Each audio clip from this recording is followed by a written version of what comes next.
વડોદરા જિલ્લાના ડભોઈ તાલુકાના ચાણોદ ખાતે નર્મદા નદીમાં મોટી સંખ્યામાં જવારાની વાડીનું માય ભક્તો દ્વારા વિસર્જન કરાયું હતું.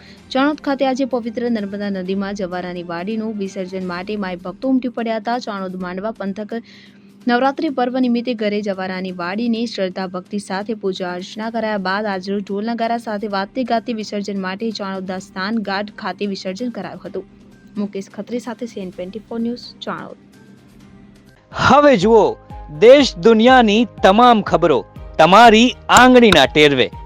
ઉઠાવો મોબાઈલ અને Google Play Store પરથી ડાઉનલોડ કરો અમારી CN24 ન્યૂઝ મોબાઈલ એપ.